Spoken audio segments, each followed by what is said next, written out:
เอาค่าใหม่สมมีน้องเสียงคำมันในกอคาเดมาลัดลองเป็ดถี่เย้าคณะพี่น้องค่ะนะนั่งคือปีที่เฮานั่นติอยู่จอมเฮาหือเฮาเดี๋ยวเลยต้วยถุงลืมลามันจึงหือในนั้นมาต้วยครับพี่น้องค่ะเอาค่าก่อนเฮาติกับต้วยคาเดมาลัดลองเป็ดถี่ก่อนคณะพี่น้องค่ะนะเป็ดถี่นั้นมันได้มี3มิลคณะพี่น้องค่ะนะเมืองไทยนะคะนะคุยกับเมืองใต้เฮาได้ขากลมหัวมันได้มีจึงหือคณะน่าจะเหมือนกันแค่ขนาดนะพี่น้องค่ะนะมันได้มีเป็ดถี่น้ำเย้าก็เป็ดถี่กึ่งน้ำกึ่งแห้งนั่นนะคะเนาะเย้าก็เป็ดถี่แห้งคณะมันได้มี3มิลคณะ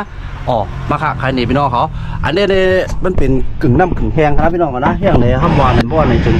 มันดีฝามันเนี่ยมันดีเขาปิกไว้อย่างนั้นนะเดี๋ยวก็เติมน้ำอะไรกันนะก็กะมันตี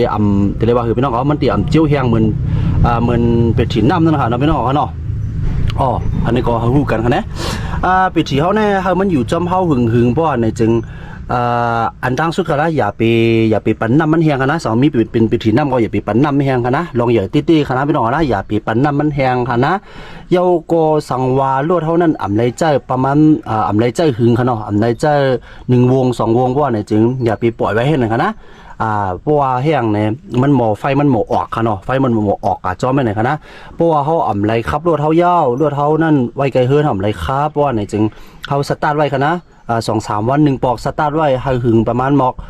30 นาทีเนาะ30 มินิค่ะนะ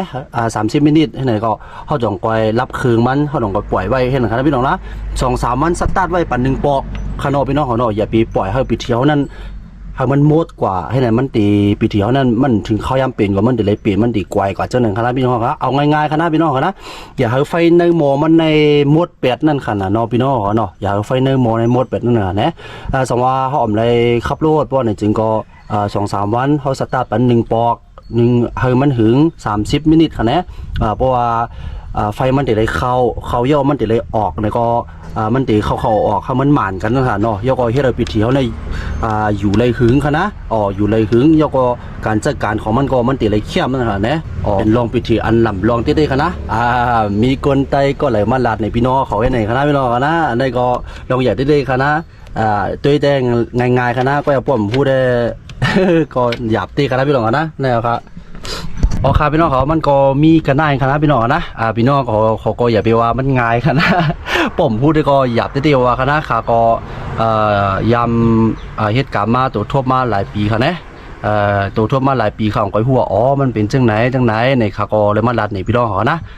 ในก็เป็นทั้งผู้ทั้งหันมาผักเป็นพี่น้องเขาเนี่ยครับเนาะค่ะก็ย้ำบ้วนว่ามีแต่ก็หลายก็ถามเขามาน่ะเขาว่าจังปีก่อนเขาเปิดสอนคะแนนเนี่ยเขาละค่ะก็วนไว้ค่ะพี่น้องนะเขาก็วนไว้ว่าค่ะที่เปิดให้พี่น้องเขาเลยเห็นหู้กันเนี่ยค่ะเนาะแท็กอีตอนคณะค่ะเก็บข้อมูลโหย่อยมันถึงไหลน้ำให้ก็ข่าวแดงไปเปิดให้พี่น้องเขามาเห็นหู้กันเนี่ยค่ะเนาะสองพี่น้องเขาก็เลยค่ะเปิดอันนั้นก็นาลีสนใจค่ะเปิดสอนบ่เนี่ยจึงคอมเมนต์ไว้เลยครับพี่น้องนะค่ะได้เลยฮู้ว่ามีคนฮู้ตั้งนำตั้งหลายบ่เนี่ยจึงเขาก็ได้เลยเปิดสอนให้พี่น้องเขาบ่เลยฮู้กันค่ะแน่พี่น้องค่ะแน่จะว่าค่ะจ้ามจะค่ะเขียนก็ลากก็ค่ะพี่น้องเขาพี่น้องใต้เอาบ่ได้เลยขึ้นเปิดนั่นค่ะเนาะพี่น้องเขาเนาะเอาค่ะอันนี้ก็ฝากไว้ปันพี่น้องเขาค่ะไม่ซุงค่า